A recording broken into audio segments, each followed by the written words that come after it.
The massive crystalline chamber of the Galactic Council buzzed with the translated voices of 1,000 different species. Ambassador Zethkar of the Velthari Dominion stood at the central podium, his forearms gesturing dramatically as holographic displays showed images of a blue-green world spinning slowly in the void. Honored delegates, Zethkar's voice carried the characteristic hiss of his serpentine species. I present to you the most amusing discovery our scouts have made in several cycles. A species that calls itself humanity. Ripples of what passed for laughter echoed through the chamber. The Krillian representatives' chitinous plates clicked together in amusement, while the gaseous ethereals pulsed with colors that indicated mirth. Even the normally stoic Titanians allowed themselves small rumbles of what might have been humor. Tell us, Zethkar, called out Counselor Vexna from her floating platform. What makes these humans so entertaining? The holographic display shifted, showing detailed scans of Earth. Red zones covered most of the planet's surface, indicating extreme environmental hazards. The atmospheric readings scrolled past dangerous levels of oxygen, violent weather patterns, and gravitational forces that would crush most civilized species. They evolved on what we classify as a Class XII Deathworld, Zethkar announced, his voice dripping with condescension. The planet they call Earth registers hazard levels that exceed our safety protocols by factors of 10 or more. The gravity alone would liquefy most of our member species. Counselor Thoric of the mighty Gorvani Empire leaned forward in his reinforced chair. His species was known for their physical prowess, having evolved on a high-gravity world themselves, but even he looked skeptical. Surely you exaggerate. No sentient species could evolve under such conditions. Oh, but they did. Zethkar's eyes gleamed with malicious delight. And it gets better. These humans have not only survived on their death trap of a world, but they've somehow convinced themselves they're apex predators. They've even begun to venture into space with the most primitive technology imaginable. The display showed crude human spacecraft, nothing more than metal tubes propelled by chemical explosions. The assembled aliens murmured in disbelief. Most species didn't achieve spaceflight until they had mastered quantum manipulation, or at least fusion technology. The idea of strapping oneself to controlled explosions was considered the height of insanity. They use combustion engines, Zethkar continued, his voice rising with theatrical amazement. Combustion. They literally explode their way into orbit. Their space stations are pressure vessels that would burst like soap bubbles in any real emergency. And their landing craft? They fall back to their planet using atmospheric friction to slow down. Friction. The ethereals pulsed deep purple, a color that indicated they were finding the presentation absurd. One of them, Counselor Missong, spoke in harmonics that the translation system rendered as melodic tones. Surely these beings understand they are unsuited for galactic civilization. Have they made any attempts to request guidance or protection? This is where it becomes truly laughable. Zethkar's four hands manipulated the display to show intercepted human communications. Not only do they not request aid, but they've somehow developed the delusion that they might be dangerous. They produce entertainment where they imagine themselves conquering other worlds, fighting space battles, and establishing galactic empires. The chamber erupted in genuine laughter now. The idea of these chemical rocket-riding primitives from a death world posing any threat to species, with faster-than-light travel, energy shields, and weapons that could crack planets was beyond ridiculous. High Chancellor Mordak of the Central Authority raised one of his three hands for silence. His species, the Zenthari, were among the oldest and most respected in the galaxy, having achieved interstellar civilization when most others were still crawling out of primordial ooze. Zethkar, Mordak's voice carried the weight of millennia. While this is indeed amusing, why do you bring this to the Council's attention? Surely we have more pressing matters than cataloging every primitive species that achieves basic spaceflight. Zethkar's expression shifted to something that might have been anticipation. Because, High Chancellor, these humans have done something unprecedented. They've sent signals into space. Not just random radio waves, but deliberate messages attempting to make contact with other intelligent life. And, Mordak prompted, they're trying to find us. These Deathworld primitives are actively searching for advanced alien civilizations. Their messages include mathematical proofs, scientific principles, and even cultural information. They want to talk. The chamber fell silent for a moment as the implications sank in. Then Counselor Vexna's voice cut through the quiet. Are you suggesting we respond to them? Oh, I'm suggesting something much more entertaining. Zethkar's smile revealed rows of needle-sharp teeth. I propose we invite them to participate in the Galactic Games. The Galactic Games were an ancient tradition, held every 1,000 cycles to allow younger species to compete in various challenges. They were considered a rite of passage for civilizations ready to join galactic society. The challenges were designed to test intelligence, technological prowess, diplomatic skills, and physical capabilities. They were also notoriously difficult, designed for species that had mastered faster than light travel and energy manipulation. You can't be serious, Counselor Thoric growled. The games are for species ready to join the Council. These humans still fight wars among themselves using projectile weapons. Exactly. Zethkar's excitement was palpable. Imagine the entertainment value. We invite these primitive Deathworlders to compete against civilized species with technology thousands of years more advanced. We watch them struggle with challenges designed for proper spacefaring civilizations. The humiliation will be absolute, and it will serve as a perfect example to other primitive species about knowing their place. The murmurs in the chamber were considering now. The Galactic Games had become somewhat routine in recent millennia. Most participating species were sufficiently advanced that the outcomes were predictable. The idea of watching genuine primitives attempt the challenges was intriguing. There is precedent, noted Archivist Queldan from his position among the ancient records. His species, the Keepers, maintained all historical data for the Council. The Bractari were invited to participate when they had barely achieved chemical rockets, though they politely declined after reviewing the requirements. The Bractari were sensible, Mordak observed. What makes you think these humans would be foolish enough to accept? Zethkar's display showed more intercepted human transmissions, these ones from their entertainment media. Images of humans in impossible space battles, humans exploring strange new worlds, humans boldly going where no one had gone before, because, High Chancellor, they think they're heroes of their own epic story. Every piece of entertainment they produce shows humans as the scrappy underdogs who overcome impossible odds through determination and ingenuity. They've conditioned themselves to believe they can succeed against any challenge. Their arrogance will be their downfall. Counselor Vexen mused. Very well. I find myself curious to see how they respond to a real challenge. As do I, rumbled Thoric. It has been too long since the games had any genuine surprises. High Chancellor Mordak considered for a long moment. Around the chamber, delegates were already placing bets on how quickly the humans would withdraw their participation once they understood what they were facing. Very well, Mordak finally announced. We shall extend an invitation to these humans to participate in the next Galactic Games. Let them see what real civilized species are capable of. Perhaps it will humble them appropriately.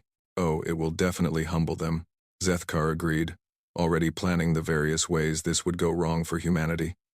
They'll provide us with entertainment we haven't had in centuries. The Council voted, and the decision was unanimous. Humanity would receive an invitation to participate in challenges designed for species with technology and capabilities far beyond their comprehension. It would be a lesson in humility that would echo across the galaxy. What none of them considered was that Earth had produced a very specific type of human, the kind that looked at impossible odds and saw them as a challenge rather than a deterrent, the kind that had survived ice ages, plague, global wars, and natural disasters that should have ended their species a dozen times over, the kind that had learned, through millions of years of surviving on a world that actively tried to kill them, that sometimes the best defense is a terrifyingly effective offense. The invitation was prepared and sent toward the small blue world orbiting an unremarkable yellow star. The signal would take several years to reach Earth, but that didn't matter. The Galactic Council was patient. They could wait to watch these amusing Deathworld primitives make fools of themselves on the grandest stage in the galaxy. They had no idea they had just challenged the most dangerous predator species the galaxy had ever seen. They had no idea that humans had a saying, if you want to see what humans are truly capable of, threaten something they care about. And they certainly had no idea that humanity was about to show them exactly why Earth was classified as a Class XII Deathworld, and what it took to not just survive there, but to thrive. Dr. Sarah Chen stared at the decoded message for the 15th time, her coffee growing cold as she tried to process what she was reading. The signal had taken SETI's most advanced computers 3 months to decode, and the result was nothing like what anyone had expected from humanity's first contact with alien intelligence. They want us to compete in what? General Morrison's voice carried across the secure briefing room at Peterson Air Force Base. Representatives from every major space agency, military branch, and scientific institution on Earth had gathered for what was being called the most important meeting in human history. The Galactic Games, Sarah repeated, consulting her notes. According to the message, it's a competition held every 1,000 years for species seeking to join their galactic community. They're inviting us to participate. Dr. Yuki Tanaka, from JAXA, leaned forward, her expression skeptical. And you're certain this isn't some elaborate hoax? The technical specifications they've included for the competition challenges are beyond our current capabilities by several orders of magnitude, finished Dr. James Patterson from NASA. I've had teams running analysis for weeks. The energy requirements alone for some of these challenges would require us to harness the entire output of our sun. Admiral Rebecca Torres from the Space Force examined the translated text on her tablet. This reads like they're either completely insane or they're mocking us. Listen to this challenge description. Navigate a starship through the maelstrom of Karthak, a region of space where reality itself becomes unstable, while defending against hostile entities that exist partially outside normal space-time. How exactly are we supposed to do that with chemical rockets? The room fell silent except for the quiet hum of air conditioning. Every person present was grappling with the same realization they were being invited to play a game designed for gods, with technology that belonged in science fiction. Professor Elena Vasquez from the European Space Agency broke the silence. There's something else that bothers me about this message. The tone. It's condescending. Like they're talking to children who don't know any better. That's because they are, said a new voice from the back of the room. Everyone turned to see Dr. Marcus Webb, a xenopsychologist who had been brought in to analyze the cultural implications of the alien communication. I've been studying the linguistic patterns in their message. The aliens aren't just inviting us to compete. They're expecting us to fail, spectacularly and publicly. General Morrison's expression hardened. Explain. Dr. Webb moved to the front of the room, pulling up his analysis on the main screen. Look at the phrasing they use. We graciously extend this opportunity to your developing species. Perhaps this experience will provide valuable learning opportunities. We understand if the challenges prove too advanced for your current level of civilization. Every sentence is carefully constructed to sound generous, while actually being deeply insulting. So they're setting us up for humiliation, Admiral Torres concluded. They want to use us as entertainment. That's my assessment, yes. And there's more. I've been analyzing their description of Earth. They call it a Class Decii Deathworld, and describe our technology as primitive combustion-based propulsion systems. They're not just mocking our tech, they're mocking us for surviving on what they consider an impossibly hostile planet. Dr. Chen looked up from her calculations. They have no idea what they're dealing with, do they? The room turned to her, confused. She stood up and walked to the main display, pulling up Earth's environmental data. They think we're weak because we evolved on a dangerous planet, but they have it backwards. We're not weak despite living on Earth. We're strong because of it. She highlighted the planetary statistics. 97% oxygen atmosphere that would be toxic to most species they describe. Gravity that would crush beings from lower gravity worlds. Weather patterns that include hurricanes, tornadoes, earthquakes, and volcanic eruptions that we consider normal. UV radiation levels that would sterilize most planets. She turned to face the room, her eyes bright with a realization that was spreading to others. We're not the underdogs they think we are. We're apex predators that evolved on a world that kills everything else. General Morrison was beginning to smile, and it wasn't a pleasant expression. You're suggesting we accept their invitation?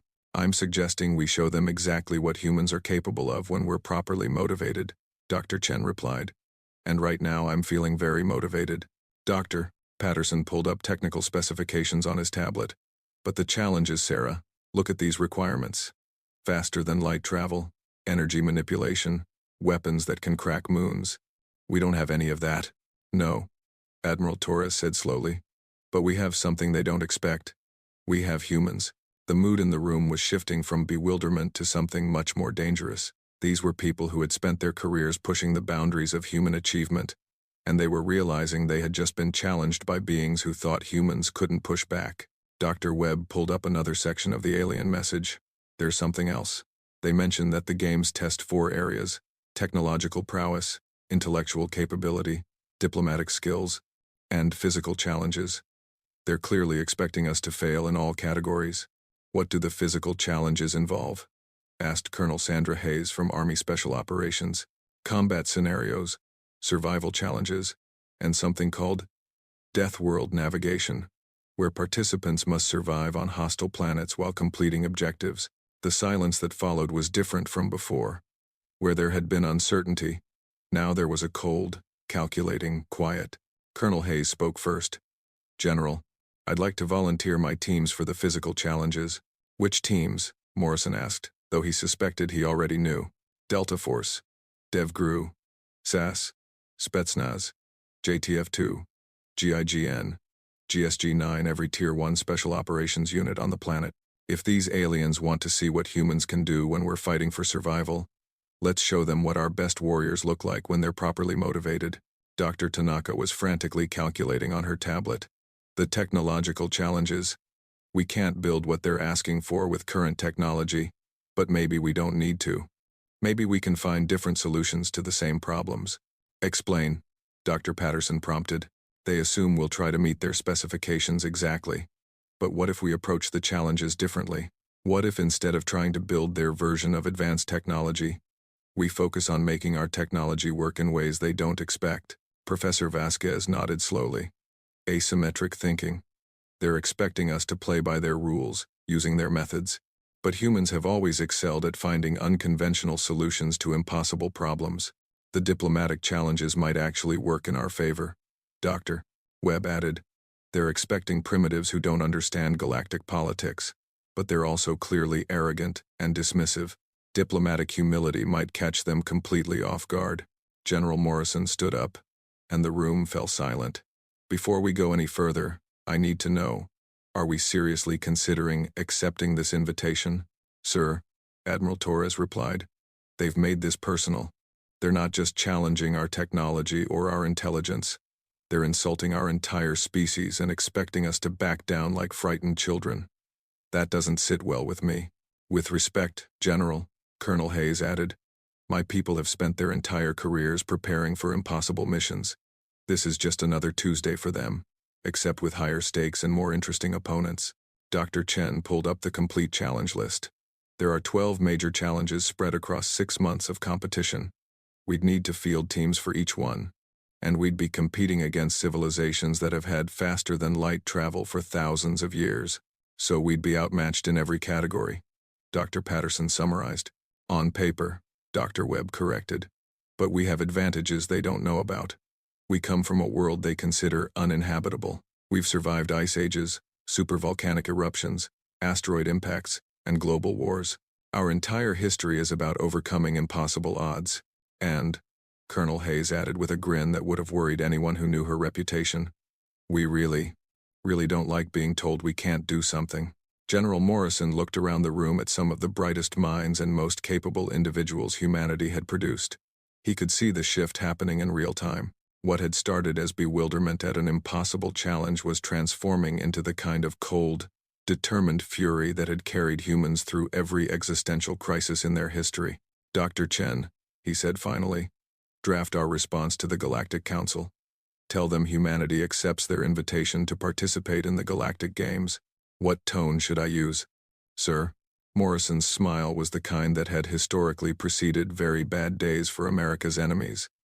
Polite, professional, and grateful for the opportunity. Let them think we're as naive as they expect. We'll save the surprises for the competition itself. Sir, Admiral Torres interrupted. We should also begin immediate preparation. If we're going to do this, we're going to do it right. Full mobilization of our best people and resources. Agreed. Colonel Hayes, start assembling your teams. Admiral Torres, coordinate with all space agencies for technical support. Dr. Webb, I want complete psychological profiles of every species we'll be competing against. Dr. Chen, in addition to our response, I want you to head up a team to analyze every piece of intelligence we can extract from their message. Sir, what do we tell the public? Dr. Patterson asked. Morrison considered for a moment. Nothing yet. We prepare in secret until we know exactly what we're dealing with. But when the time comes, we tell them the truth, that humanity has been challenged, and we intend to show the galaxy exactly what we're capable of. As the meeting broke up and teams began forming to tackle humanity's most ambitious project ever, none of them realized they were about to give the galaxy a lesson in why Earth was classified as a death world. They were about to demonstrate what millions of years of evolutionary pressure could produce when it was applied to a species smart enough to build tools, stubborn enough to never give up, and aggressive enough to fight back when threatened.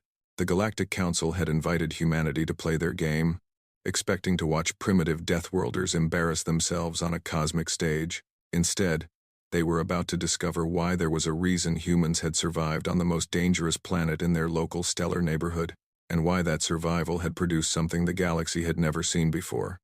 A species that looked at impossible challenges and said, "Hold my beer." The Nexus Station orbital complex dwarfed anything humanity had ever built.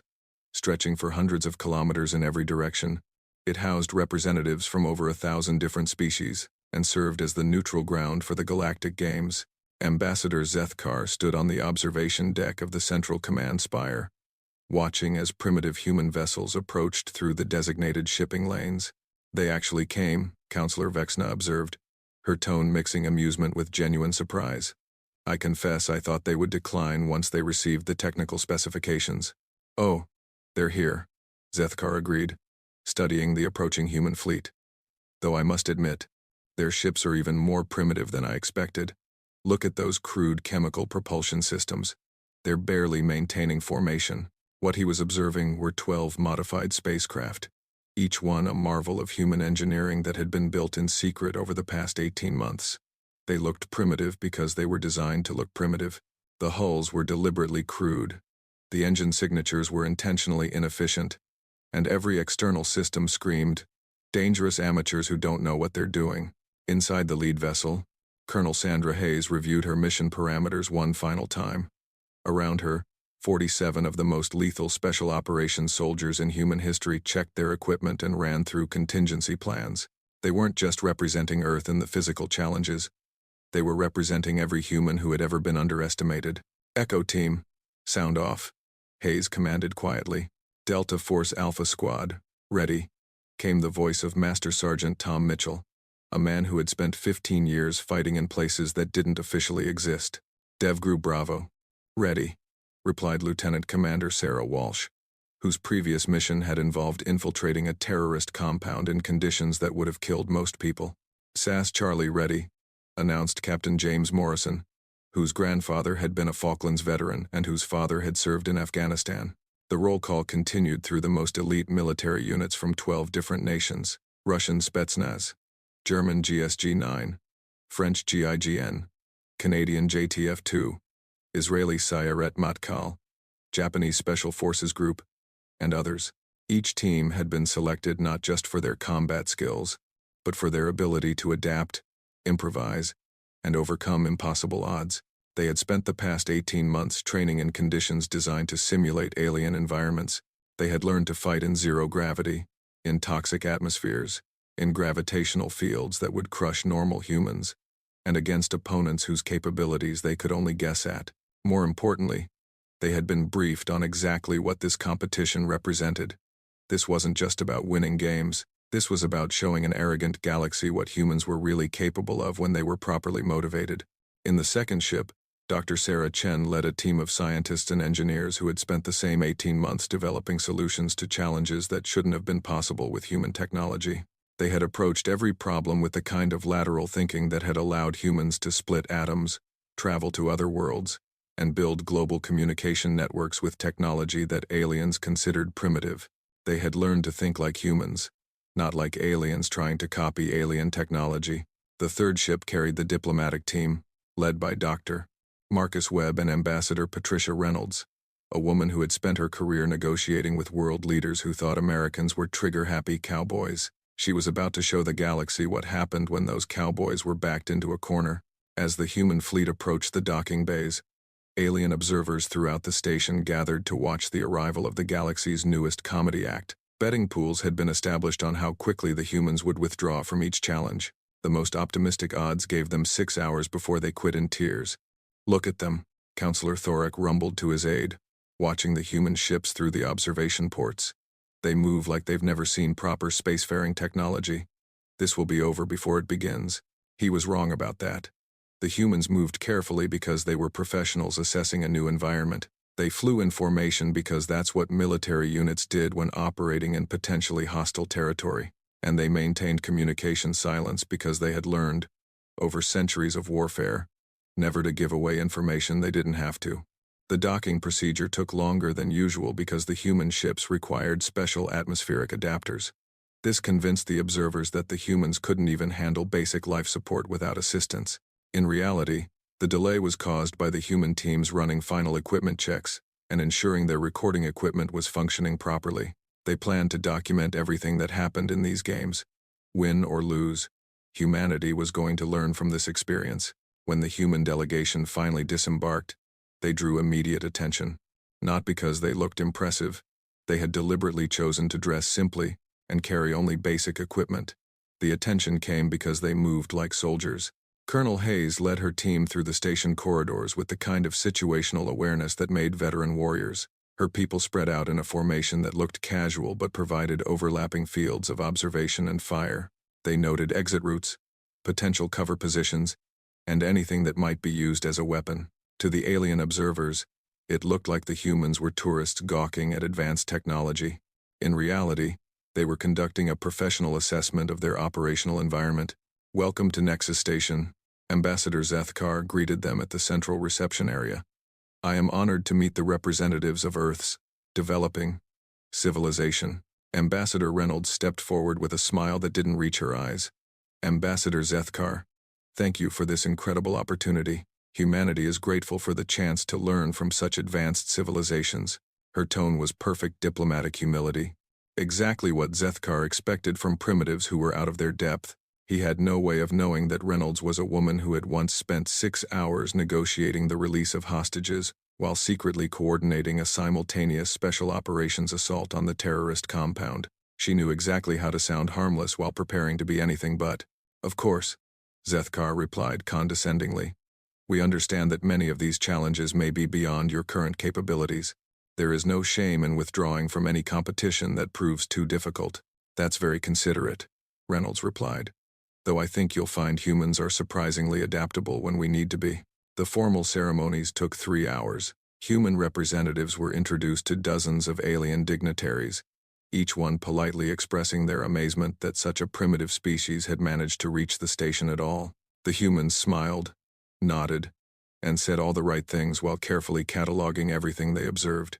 They noted which species carried weapons, which ones seemed physically capable, and which ones appeared to be purely technological fighters. They observed social hierarchies, identified potential allies and certain enemies, and began forming preliminary assessments of their competition. Dr. Chen's scientific team was particularly busy during the technical presentations. While the aliens showed off their advanced technologies, the humans asked innocent questions about power requirements, material compositions, and operational principles. To the aliens, it looked like primitive curiosity. In reality, the humans were conducting industrial espionage at a level that would have impressed their intelligence agencies. When the first challenge was announced, the alien observers gathered with anticipation. The survival crucible would take place on Thanagar VII, a world classified as moderately dangerous by galactic standards. The atmosphere was toxic to most species. The gravity was twice Earth standard. The weather included acid rain and electrical storms, and the local wildlife was actively hostile.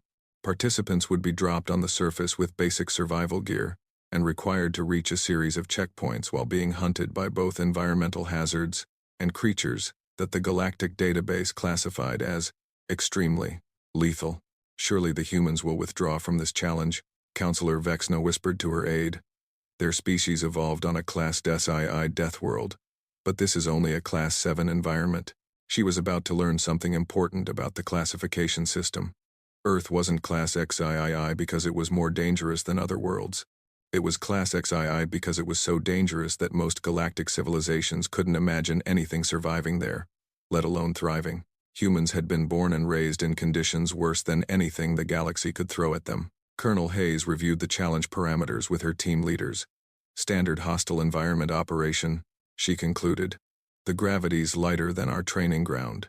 The atmosphere's toxic, but not as bad as some of the places we've operated. The weather looks manageable. What about the hostile wildlife? Asked Captain Morrison. Hayes looked at the creature profiles and started to smile. Bears. Excuse me, Colonel. They're basically alien bears. Bigger, nastier, more aggressive alien bears, but still bears. We know how to handle bears. Master Sergeant Mitchell leaned over to look at the data. Some of them are the size of pickup trucks, ma'am. Then we'll treat them like armored bears. Same principles apply. Dr. Chen's team reviewed the equipment restrictions. They were allowed to carry whatever survival gear they could manage, but no weapons beyond basic tools and no technology more advanced than chemical propulsion. That was when the aliens made their first critical error in understanding humans. They assumed that chemical propulsion meant primitive rockets and basic firearms. They had no concept of what human military engineers could accomplish when you gave them chemistry and told them to make something dangerous. The human team that prepared for the survival crucible looked exactly like what the aliens expected. Scared primitives with crude equipment who were about to learn a harsh lesson about overestimating their abilities. They had no idea they were looking at apex predators who had been forged by millions of years of survival on the most hostile planet in the known galaxy, backed by the collective ingenuity of a species that had never met a problem it couldn't solve through violence, technology, or sheer bloody-minded stubbornness. When the transport ships departed for Thanagar VII, the aliens settled in to watch what they expected to be a brief and humiliating demonstration of human inadequacy. Instead, they were about to witness the birth of a galactic legend. They were about to see why humans referred to their elite soldiers as Boogeymen, creatures that existed in the darkness, hunting things that thought they were safe.